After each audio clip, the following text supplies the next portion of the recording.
এই গল্পটা কোনো ভূতের গল্প না, এটা একটা সত্যের গল্প যেটা চাপা পড়েছিল ৭ নম্বর ঘরের ভেতরে। বহু বছর ধরে ওখানে ছিল একটা ছায়া, যেটা রোজ রাতে কারো কান্না শোনে আর বলে, আমার কথা কেউ জানে না কিন্তু আমি জানতাম। আমি নিজে তো সেই অরুণ বাড়ির বাসিন্দা ছিলাম। বছর 10 পর নিলয় ফিরছে তার পুরনো গ্রামে। তার দাদা হঠাৎ নিখোঁজ হয়েছে। গ্রামের শেষ মাথায় পড়ে থাকা অরুণ বাড়িতে সে থাকতে শুরু করে কিছুদিনের জন্য। বাড়িটা পুরনো, অথচ সব জানালা বন্ধ, কেবল একটা মাত্র ঘর। ঘর নম্বর সাফ, বাইরে থেকে তালাবদ্ধ।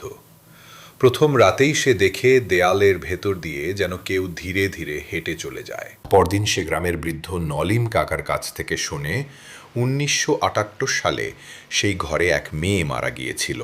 নাম ছিল অরিত্রী।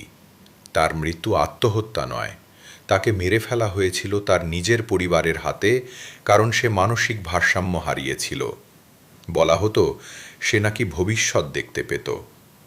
কিন্তু মজার কথা, গ্রামের কেউ এখন আর ৭ নম্বর ঘর নিয়ে কিছু বলতে চায় না, যেন ওটা নেই। রাতে নিলয় শুনতে পায় কারো ফিসফিসানি, দেয়ালে হাতের আঁচড়। একদিন সাহস করে সে খুলে ফেলে সেই তালা। ঘরের ভেতর এক পুরনো রেডিও চালু হয়ে যায় নিজে থেকেই।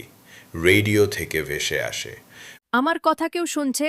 আমি এখানেই আছি, আমার রক্ত এখনো শুকায়নি। নিলয় পেয়ে একটি ডায়েরি, যেটা ছিল অরিত্রী, যেখানে লেখা ছিল, আমাকে যারা পুড়িয়েছে তাদের কেউই আজ বেঁচে নেই, তবে আমি বেঁচে আছি এই দেয়ালে ফাঁকে। ঘর নম্বর 7-এর ভেতর একটা গোপন বেসমেন্টের সন্ধান পায় নিলয়। সেখানে সে দেখে চিত্র, রক্তমাখা কাপড় আর একটি ছোট কুয়ো।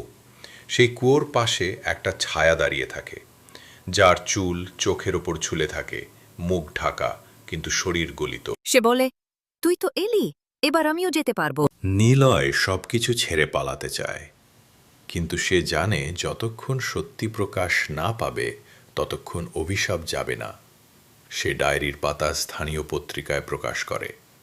এক রাতে অরুণবাড়ি আগুন লেগে পুড়ে যায়, কিন্তু আশ্চর্যের বিষয়, ঘর নম্বর 7 অক্ষত থাকে।